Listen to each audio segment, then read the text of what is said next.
పాత్రల్ని ఒక cinema create చేసింది. ప్రతి ఒక్కరు సినిమా రంగానికి సంబంధించిన ప్రతి ఒక్కరు ఈ సినిమా నుంచి మేము నేర్చుకున్నాం, ఈ సినిమా నుంచి మేము స్ఫూర్తి పొందాం, ఈ సినిమా మాకు ఒక ఎన్సైక్లోపీడియా ఉపయోగపడింది అని అందరూ చెప్పుకునే స్థాయిలో ఉండింది. That is Mayabazar.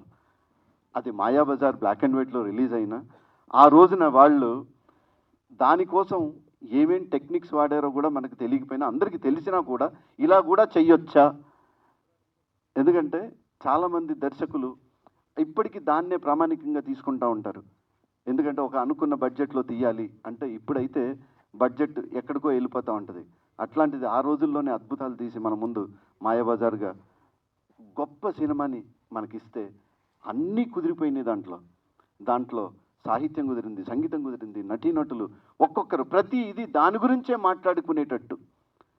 అదే దాంట్లో ప్రతి పాట మొదటి లైన్ని ఆ తర్వాత కాలంలో స్ఫూర్తితో సినిమా టైటిల్స్ కూడా దాంతోనే వచ్చున్నాయి. అట్లాంటి అద్భుతమైన సినిమా మాయాబజార్ ఈ రోజున మళ్ళీ మే 28వ తారీఖున పెద్దలు రమేష్ ప్రసాద్ గారు ఆయన ఆశీర్వాదంతో మళ్ళీ ఐమాక్స్ పెద్ద స్క్రీన్ మీద లేటెస్ట్ టెక్నాలజీతో మనం చూడడానికి సంబంధించిన ఏర్పాట్లు జరుగుతున్నాయి. ఒకటి, బల్సి రామారావు గారు సినిమాని ప్రేమించేవాళ్ళు, సినిమాని ఇష్టపడేవాళ్ళు, సినిమాని అభిమానించేవాళ్ళు అభిమానిస్తారు. అలాగే హీరోని గుండెల్లో పెట్టుకుంటే ఎలా చూసుకుంటారో కూడా తెలుసు.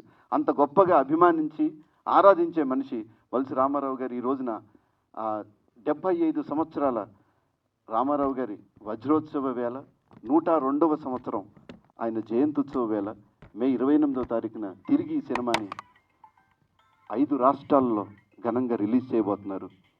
దానికి సంబంధించి ఇప్పుడు మీ ముందు మనం ట్రైలర్ లాంచ్ చేసుకోబోతున్నాం. పెద్దలు సినిమా ఇండస్ట్రీకి ఎల్వి ప్రసాద్ గారి సినీ వారసత్వాన్ని తనదైన శైలిలో అన్ని టెక్నాలజీస్ని అద్భుతంగా మనకు అందుబాటులో తెస్తూ, అది ఏం బ్రాండ్ అంటే మనం ఏ సినిమా తీసినా ప్రసాద్ ల్యాబ్లో ఉంది అంటే మనకు ఒక బ్రాండ్, ప్రసాద్ ల్యాబొరేటరీ నుంచి బయటకు వచ్చిందంటే దానికి ఒక బ్రాండ్, అక్కడ డబ్బింగ్ జరిగిన, అక్కడ ఎడిటింగ్ జరిగిన ఆ సినిమా బయటకు వస్తే దానికి ఒక క్వాలిటీ అని అర్థమయ్యేలాగా అంతటి స్థాయిని మనకి ఇచ్చినటువంటి పెద్దలు రమేష్ ప్రసాద్ గారు ఆయన మన మధ్యలో ఉన్నారు. వారి చేతుల మీదుగా ముందుగా నేను మైక్ ఆయనకి ఇస్తాను. ఆయన ట్రైలర్ లాంచ్ చేస్తారు. లాంచ్ అని అనౌన్స్ చేసిన తర్వాత మనం ట్రైలర్ చూస్తాం.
సదనానికి శుభాభివందనం.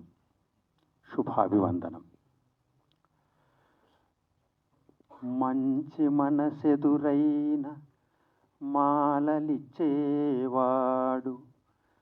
భాయి భాయి అన్న చేయి కలిపేవాడు, చిక్కులెరుగని వాడు చిత్తాన పసివాడు, తిక్కరేగిందంటే డొక్క చీల్చెడువాడు, ఎవడయ్య ఎవడు వాడు, ఇంకెవడయ్య మన తెలుగువాడు, ఎవడయ్య ఎవడు వాడు, ఇంకెవడయ్య మన తెలుగువాడు పంచకట్టుటయందు ప్రపంచానమునగాడు, పంచకట్టుటయందు ప్రపంచానమునగాడు, పంచభక్షములు తన కంచాన వడ్డింప గోంగూరకై గుటకలేయువాడు ఎవడయ్య ఎవడువాడు, ఎవడయ్య ఎవడువాడు, ఇంకెవడయ్య మన తెలుగువాడు, ఇంకెవడయ్య మన తెలుగువాడు అని జ్ఞానపీఠ పురస్కార గ్రహీత డాక్టర్ సి నారాయణ రెడ్డి గారు బహుశా మన నందమూరి తారక రామారావు గారి గురించే రాశారేమో అనిపించేటట్టుగా అద్భుతంగా నందమూరి తారక రామారావు గారు ఉన్న సమయంలో రవీంద్ర భారతి సదనంలో ఈ పాట పాడుతున్నప్పుడు నేను అక్కడ ప్రత్యక్ష సాక్షిని. నిజానికి రామారావు గారి గురించి పెద్దలు అన్నట్టుగా చెప్పాల్సిన పని ఉంది. వారు ఒక అద్భుతమైనటువంటి చరిత్ర, నిన్నటి చరిత్ర, నేటి చరిత్ర, రేపటి చరిత్ర కూడా. మాయాబజార్ 68 ఏళ్ల చరిత్ర, అది గత చరిత్ర కాదు. 68 ఏళ్ళంటే నేను పుట్టిన సంవత్సరం 57. మాయాబజార్ విడుదలయ్యింది 27 మార్చ్ 1957. 68 ఏళ్ళు. 68 ఏళ్ళంటే ముసలివాసన వచ్చే వయసు. కానీ మాయాబజార్ ఇప్పటికీ నవనోన్మేష వయసుతో మళ్ళీ 25 నాడు ప్రసాద్ ఐమాక్స్లో రమేష్ ప్రసాద్ గారు కాదు, వారు రామేశ్వర ప్రసాదానుగ్రహం, ఆ రామేశ్వర ప్రసాద్ గారి ఆశీర్వాద బలంతో మళ్ళీ మన జంట నగరాలకే కాదు, అదొక పంచామృతంలాగా 5 రాష్ట్రాల్లో, అటు ఒరిస్సా, ఆంధ్రప్రదేశ్, తెలంగాణ, కర్ణాటక, ముంబాయి, అంటే బరంపురం నుంచి బొంబాయి దాకా తెలుగువారి చరిత్రను సాధికారికంగా ప్రజలకు ఆవిష్కరించబోతుంది. మాయాబజార్ చిత్రంలో ఏముంది? అది మొట్టమొదటిసారిగా చూసినప్పుడు నాకు అనిపించింది, మహాభారతం దక్షిణ భారత పౌరాణిక చరిత్ర కాదు. హృదయాంతరంగ ప్రేరణం రామాయణం, మేధోమథన భరితం మహాభారతం, ఆత్మ విముక్త పథం మహాభాగవతం అన్నారు. మహాభారతం మేధోమథన భరితం, ఎత్తులు జిత్తులు పై ఎత్తులు ఉంటాయి. అది దక్షిణ భారత చరిత్ర కాదు, అది ఉత్తర భారత సంప్రదాయ భూమికగా కలిగిన మహాభారత కథ. ఆ కథని ఒక నాగిరెడ్డి చక్రపాణి గారు, ఒక కేవీ రెడ్డి గారు దక్షిణ భారత సంప్రదాయ రీతులతో, దక్షిణ భారత ఆహార్య రీతులతో, దక్షిణ భారత ఆహార వ్యవహారాల రీతులతో అద్భుతంగా ఒక సెల్యులాయిడ్కి ఎక్కించి ఒక అద్భుత కావ్యంగా మలిచారంటే, అందుకే అది ఇప్పటికీ నా భూతో నా భవిష్యతే. దానికి అది చిరంజీవి, చిరస్మరణీయం. రామారావు గారు ఒక హిమవన్నగా శిఖరాగ్ర విగ్రహం. మాయాబజార్ అది సతత హరిత పత్ర ఛత్రం, అది ఎప్పటికీ ఉండేది. రామారావు గారి 102 సంవత్సరాల జయంత్యుత్సవ వేళ, వారి వజ్రోత్సవ చలనచిత్రోత్సవ వేళ పంచామృతం విడుదల కాబోతుంది. రాష్ట్రాల్లో పంచామృతం అంటే ఆ చిత్రంలో ఒక ఎన్టీ రామారావు గారు, ఒక అక్కినేని నాగేశ్వరరావు గారు, ఒక ఎస్వి రంగారావు గారు, ఒక మహానటి సావిత్రి, అంతకు మించి అందరినీ ఆడించి పాడించిన కేవీ రెడ్డి గారు, 5 మంది ఆ చిత్రానికి పంచ ప్రాణాలు లాంటి వాళ్ళు. అందుకే అది ఇప్పటికీ సతత హరిత ఛత్రపథంలాగా ఉంటూ వస్తుంది. అది ఎప్పటికీ ఉంటుంది. మన చిన్న పిల్లల నుంచి పెద్దవాళ్ళ దాకా ఇప్పటికి అదొక పాఠం, అదొక గ్రంథం. అది ప్రతి ఒక్కరూ చూడాల్సిన చిత్రం. ఎలా తీశారు అలా చూడాలి. మనం చూడడమే కాదు, నేను ముఖ్యంగా మన చలనచిత్ర ప్రముఖులకి, పాత్రికేయ మిత్రులకి విజ్ఞప్తి చేసేది ఏంటంటే, ఈ చిత్రం మళ్ళీ చూసే అవకాశాన్ని మన బలుసు రామారావు గారు మనందరికి ఇస్తున్నారు. వారి గురించి పెద్దలు చెప్పారు. రామారావు గారికి వారు హనుమంతుడి లాంటి వారు, వీరభక్తుడు. వారి గురించి మొదటిసారి వినడం కాదు, కొన్ని ఫోటోలు చూస్తుంటే ఆశ్చర్యం వేసింది. రామారావు గారు మనవరాలు నేటి ఆంధ్రప్రదేశ్ ముఖ్యమంత్రి గారి కోడలు అన్నప్రాసన తిరుమల తిరుపతి దేవస్థానం గర్భగుడిలో జరుగుతున్నప్పుడు రామారావు గారి పక్కన వారి అత్యంత ఆత్మీయ అతి స్వల్ప ప్రముఖుల్లో మన రామారావు గారు కూడా ఉండటం చాలా ఆశ్చర్యం వేసింది. అంటే రామారావు గారి హృదయానికి ఎంత దగ్గరగా వారు వెళ్ళారు. అంతేకాదు, వారి కూతురు శ్రీదేవి గారు అనుకుంటారు, శ్రీదేవి గారి వివాహ మహోత్సవ వేళ వారి శుభకార్య వివాహ ఆహ్వాన పత్రం చూసినప్పుడు ఆ పత్రంలో అక్షరంలో అడుగడుగున రామారావు గారి చిరస్మరణీయ స్మరణే కనిపించింది. అందుకే ఆ రామారావు గారి ఆత్మీయ వ్యక్తిగా, నమ్మిన వంటగా, వారు చలనచిత్రంతో సంబంధం ఉందో లేదో తెలియదు కానీ వారు మాట్లాడుతున్నప్పుడు 24 కళల గురించి అద్భుతంగా మాట్లాడతారు. రామారావు గారు చిత్రంలో 64 కళలందు మేటిని అన్నారు. కానీ ఈ రామారావు గురించి తలుచుకున్నప్పుడు 24 కళలందు మేటిని నందమూరి ఆనందవాటిని అన్నట్టుగా ఆనందమూరి ఆనంద వాటికగా మారి ఈరోజు ఒక అద్భుతమైనటువంటి చిత్రానికి మళ్ళీ శ్రీకారం చుట్టారు. దాన్ని మళ్ళీ పునరుజ్జీవింపజేశారు. ఒక రామారావు, ఒక అక్కినేని నాగేశ్వరరావు గురించి చెప్పాలంటే ఆంగ్లంలో 26 అక్షరాలు ఉంటాయి. దాంట్లో A for Akkineni, N for Nandamuri, A నుంచి ఎం వరకు 26 అక్షరాలు ఉంటాయి. ఎన్ నుంచి జెడ్ వరకు 26 అక్షరాలు ఉంటాయి. ఈ మొదటి 13 అక్షరాలకి అక్కినేని నాగేశ్వరరావు అధినాయకత్వం వహిస్తే, తర్వాత వచ్చే 13 అక్షరాలకి ఎన్ అధినాయకత్వం వహిస్తుంది. అయినా వాళ్ళకు అప్పుడు స్పర్ధ లేదు, పోటీ లేదు. ఒక ఆత్మీయమైనటువంటి మైత్రితో వాళ్ళు చలనచిత్ర రంగాన్ని ఒక సామ్రాట్టులాగా, ఒక సార్వభౌముల్లాగా వెళ్ళారు. కాబట్టే ఈ చిత్రం ఇంత అద్భుతమైనటువంటి చిత్రంగా ఉంటూ వచ్చింది. దాన్ని ఆదరించడం తెలుగువాడిగా మన కర్తవ్యం. తెలుగువారికి స్వాభిమానం ఎక్కువ. స్వాభిమానం సజాతి లక్షణం, దురభిమానం ధూర్త లక్షణం, నిరభిమానం నిర్వీర్య లక్షణం అన్నారు. మనకు నిరభిమానం లేదు, దురభిమానం లేదు, మనకు స్వాభిమానం ఉంది, సజాతి లక్షణం ఉంది. కాబట్టి ఈ చిత్రం ఖచ్చితంగా తిరిగి విజయదుందుబి, ఎందుకంటే ఇది విజయవారి చిత్రం కాబట్టి విజయదుందుబి మోగించే దిశగా మన ప్రయాణాన్ని కొనసాగించాలని, మనమందరం చేయూతనివ్వాలని ఆశిస్తూ, ఆకాంక్షిస్తూ, అభినందిస్తూ ధన్యవాద నమస్సు. ఏది మాట్లాడినా ఎంత మాట్లాడినా ఇంకా తక్కువ అనిపిస్తూ ఉంటుంది. అది మన వయసు కూడా సరిపోదు. అలాంటి పెద్దల మధ్యలో ఇలాంటి ఒక సినిమా మళ్ళీ తిరిగి తీసుకురావడానికి వీళ్ళందరూ చేసే కృషి, అందులో బలుసు రామారావు గారి తల్లిదండ్రులను అభినందించాలి.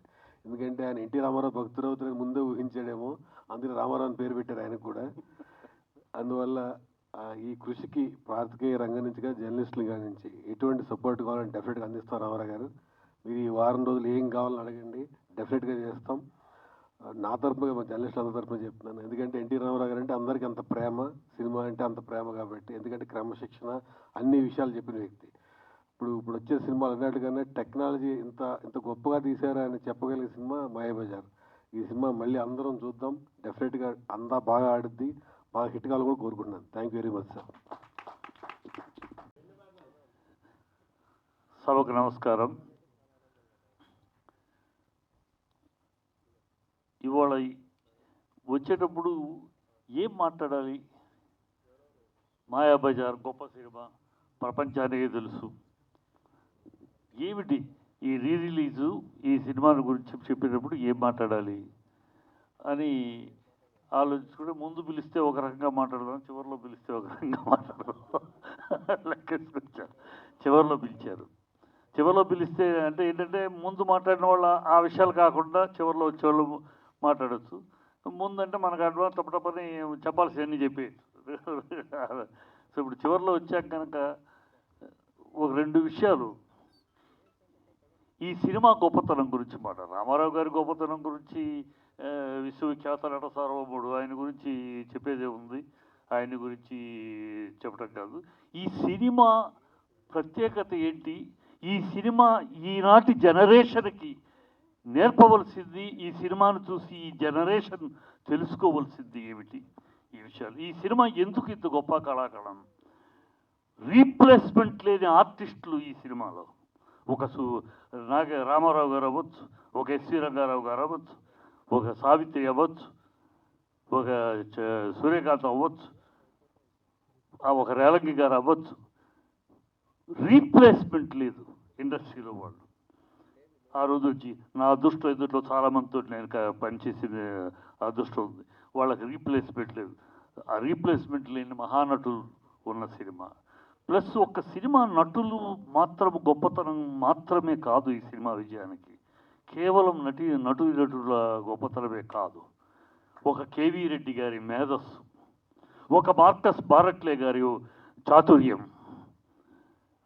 మార్కస్ బారట్లే గారు ఆనాడు ఆయన అవైలబుల్ టెక్నాలజీ ఏమిటి, ఆయన చేతుల్లో ఉన్న అందుబాటులో ఉన్న టెక్నాలజీ ఏంటి, ఆ టెక్నాలజీతోటి ఆయన దగ్గర ఉన్న అందుబాటు ఇప్పటికీ చూస్తుంటే కూడా ఈ షాట్ ఎట్లా తీశాడు ఆయన అనిపించేలా ఆ గొప్ప మేధావులు. అంటే ఆ రోజుల్లో టెక్నీషియన్స్ నిర్మాత డబ్బును ఖర్చు పెట్టించడం కాకుండా వాళ్ళ మేధస్సును ఖర్చు పెట్టి తీసేవారు. వాళ్ళ ఒక నిర్మాతకు ఒక ప్రొడ్యూస్ చెప్పాడు, నాయన నేను పెట్టుకున్నాను దర్శకుడుగా, నేను నీ మేధస్సు ఖర్చు పెట్టమని, నా డబ్బును ఖర్చు పెట్టించమని కాదు. అట్లాగూ ఆ రోజు దర్శకులు, అందుకని అది గోల్డెన్ ఎరా. ఆనాడు దర్శకులు వాళ్ళు అంటే ఇవాళ దర్శకులు ఏదో తక్కువ చేస్తున్నారని కాదు, అంటే ఆ కనపడుతుంది స్క్రీన్ మీద. ఆ సినిమా ఇప్పటికీ చూస్తుంటే ఆ దర్శకులు, ఆ రచయిత, ఆ కెమెరామెన్ ఎంత మేధస్సును మదించి చేశారు. సో అది వాళ్ళ జనరేషన్ తెలుసుకోవాలి. మనం ఒక పని చేస్తున్నామంటే ఎంత మన మేధస్సుని దాని మీద ఎంత అంకిత భావంతో చేయాలి, చేస్తే ఇంత గొప్ప కళాఖండాలు అవుతాయి. అది తెలుసుకోవాలి. అది ఈనాటి జనరేషన్ తెలుసుకోవాల్సిన విషయాలే. చేస్తున్నాం, సినిమాలు వస్తున్నాయి, ఆ రోజు హిట్లు వచ్చినాయి, ఈరోజు హిట్లు వస్తాయి, రేపు హిట్లు వస్తాయి, అది కాదు. కానీ ఇలాంటి 68లో 58లో రిలీజ్ అయితే ఇప్పటిదాకా మర్చిపోలేని సినిమా, ఇంకో 50 ఏళ్ళు కూడా మర్చిపోలేము ఇలాంటి గొప్ప సినిమాలు. ఆ సినిమాలు తీసిన ఆ మేధస్సు, వాటి మీద వాళ్ళు ఏం చేశారు, ఎట్లా చేశారు, ఏమిటి, అలా మనం తీయాలనే తపన ఇవాళ జనరేషన్కి అలాంటి ఆలోచన కల్పించే ఇలాంటి గొప్ప కళాఖండాన్ని తీసుకొచ్చిన రామారావు గారికి రామారావు గారి బర్త్డే నాడు, ఆయన బర్త్డే నాడు చేయబోతాం. అది తీసుకురాను రామారావు అభినందన, నాకు చాలా మిత్రుడు. ఆయన రోజు మొదట వచ్చి ఇలా అన్నప్పుడు ఇలా చేద్దాం అనుకుంటున్నాను చిట్టి గారు అంటే, మంచి ఐడియా, ఖచ్చితంగా ఇవాళ జనరేషన్కి. అంటే మన సినిమా వాళ్ళు చూస్తాం మామూలుగా, ఓటీటీలో వచ్చేసినాయి కదా చూసేస్తాం అనుకుంటా. కానీ ఇలాంటి సినిమా ఓటీటీలో కన్నా కూడా ఇప్పుడు ఈ సినిమా థియేటర్లో, ఐమాక్స్ లాంటి గొప్ప థియేటర్లో చూస్తే దాని అందం. ఇవాళ ఈ ఫంక్షన్కి రావటం, రమేష్ ప్రసాద్ గారు ఉండటం, ఎందుకంటే ఆయన ఒక చరిత్ర, ఆయన ఒక హిస్టరీ. ఆ హిస్టరీగా ఉండి నిలబడటం కూడా చాలా గొప్ప విషయం. సంతోషంగా ఉంది. ఈ రామారావు గారిని ఎలా అభినందించాలి, ఇంకెలా అభినందించాలి అని ఆలోచిస్తున్నాను. ఎందుకంటే ఇలాంటి ఆలోచన రావటం ఇలాంటి కళాఖండాలని మళ్ళీ తీసుకొచ్చి ప్రజల ముందు పెట్టాలి, ఈ తరానికి తెలియాలి, ఈ తరానికి తెలియజెప్పాలన్న తపన రావటమే అరుదు. వచ్చిన దాన్ని ఆయన నెరవేరుస్తున్నాడు, దానికి కార్యరూపం దాలుస్తున్నాడు. చాలా సంతోషం. ఇది బాగా ఆడాలి, ఇంకా ఇది సక్సెస్ అయ్యి ఇంకా బ్రహ్మాండం. ఇలాంటి మిగతా ఆయన లిస్టులో ఉన్నాయి, నాకు చెప్పారు కొన్ని లిస్టులో ఉన్నాయి, ఆయన లిస్టులో ఇంకా కళాఖండాలు ఉన్నాయి. అవి కూడా చెయ్యాలి అని కోరుకుంటున్నాను. అందరికీ ఇంకా ఎక్కువ మీరు తప్పట్లు కొట్టి కూర్చోమన్నారు, నేను కూర్చునేస్తాను. సో ఇంకా సక్సెస్ అవ్వాలని కోరుకుంటూ సెలవు తీసుకుంటాను. బాయ్. చిత్ర పరిశ్రమలో తొలి చిత్ర దర్శకుడిగా, తొలి చిత్ర కథానాయకుడు కాకపోయినప్పటికీ ప్రధాన పాత్రలో అవకాశం ఇచ్చిన ఎల్వి ప్రసాద్ గారికి స్మరించుకుంటూ, ఎల్వి ప్రసాద్ గారు ఇచ్చిన మన దేశంలోని సినీ చలనచిత్ర జీవితానికి ఈరోజు ఎన్టీ రామారావు గారి చలనచిత్ర వజ్రోత్సవం కానుక జరుపుకునే శుభ సందర్భంలో ఎల్వి ప్రసాద్ గారి వారసులు రమేష్ ప్రసాద్ గారికి ఎన్టీ రామారావు గారి అభిమానిగా, భక్తుడిగా నమస్కరిస్తూ, అలాగే ఎన్టీ రామారావు గారి లిటరేచర్ కమిటీ ఎన్టీ రామారావు గారి చరిత్రను, ఎన్టీ రామారావు గారికి సంబంధించిన సమస్తాన్ని అక్షరీకరణ చేస్తూ, డిజిటలైజేషన్ చేస్తూ,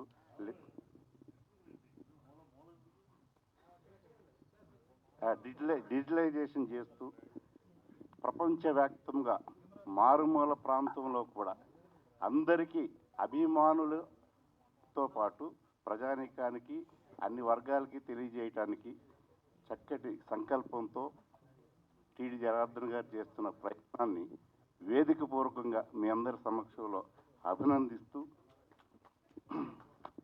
అలాగే మాయాబజార్ చిత్రంలో ఎలాంటి ప్రజలకు కావాల్సింది ఇస్తూ మహానుభావులు ఏం చేశారో నాకు తెలిసి, నేను కోడరామకృష్ణ గారు అసిస్టెంట్గా ఉంటూ భార్గవాడ్స్ గోపాల్ రెడ్డి గారితో ఆ సంస్థలో పనిచేసిన నాకు ఎస్వి కృష్ణారెడ్డి గారు సినిమాలు చూస్తూ ఇది కదా తెలుగు ప్రజలకు కావాల్సింది, అసభ్యతకు తావు లేకుండా సంసారపక్షంగా కుటుంబ సమేతంగా చిన్న పిల్లల కాడి నుంచి ముదుసలి వరకు అందరూ ఆహ్లాదంగా, ఆనందంగా, సంతోషంగా ఉండేలాగా చక్కటి చిత్రాలను తీసిన మా కృష్ణారెడ్డి గారికి, అలాగే కృష్ణారెడ్డి గారికి తోడుగా, అండగా, స్నేహితుడిగా, శ్రేయభిలాషిగా సమస్తం, అంటే అక్కినేని నాగేశ్వరరావు గారు, ఎన్టీ రామారావు గారు రెండు కళ్ళు అన్నట్టుగా ఇవాళ చిత్ర పరిశ్రమలో మరి నిర్మాతగా, దర్శకులుగా మరి రెండు కళ్ళుగా ఉన్న అచ్చిరెడ్డి గారికి, అలాగే మా భగీరథ గారు అనుభవజ్ఞులు, అన్ని రకాలుగాను అందరి పెద్దలతోనూ, అందరి అగ్ర హీరోలతోనూ మంచి సత్సంబంధాలతో ఆ చక్కటి ఇంటర్వ్యూలను చేసి అందరికీ అందించిన మా భగీరథ గారికి శుభాకాంక్షలు తెలియజేస్తూ, టీవీ5 రాంబాబు గారు, వర్కింగ్ జనరల్ అధ్యక్షులు రాంబాబు గారికి శుభాకాంక్షలు తెలియజేస్తూ, మా త్రిపునేని మహారథి గారి వారసుడు త్రిపునేని చిట్టిబాబు గారికి శుభాకాంక్షలు తెలియజేస్తూ, నా సహా కోటరామకృష్ణ గారి దగ్గర ఇద్దరు కలిసి పనిచేశాం కాబట్టి మా వీరశంకర్కి, దర్శకుల సంఘ అధ్యక్షుడు వీరశంకర్కి శుభాకాంక్షలు తెలియజేస్తూ, ఇంతటి కాలాతీత అయినప్పటికీ సహకరిస్తున్న పత్రికా విలేకరులకి, జర్నలిస్టులకి, డిజిటల్ అందరికీ నమస్కరిస్తూ, మీ సహాయ సహకారాలు ఈ మాయాబజార్ చిత్రానికి తప్పనిసరిగా ఉండాలని మీ ప్రచార మాధ్యమం ద్వారా ఈనాటి యువతరానికి ఉత్తేజం కలిగించేలాగా మీ వంతు బాధ్యతగా మాకు సహకరించమని ఎన్టీ రామారావు గారి అభిమానులుగా కోరుకుంటూ, తెలుగు జాతి కీర్తి శిఖరం, తెలుగు వారి ఆరాధ్య దైవం, తెలుగువారి ఆత్మగౌరవం, విశ్వవిఖ్యాత నట సార్వభౌమ నందమూరి తారక రామారావు గారు, శ్రీమతి బసవతారం గారు పుణ్య దంపతుల్ని స్మరించుకుంటూ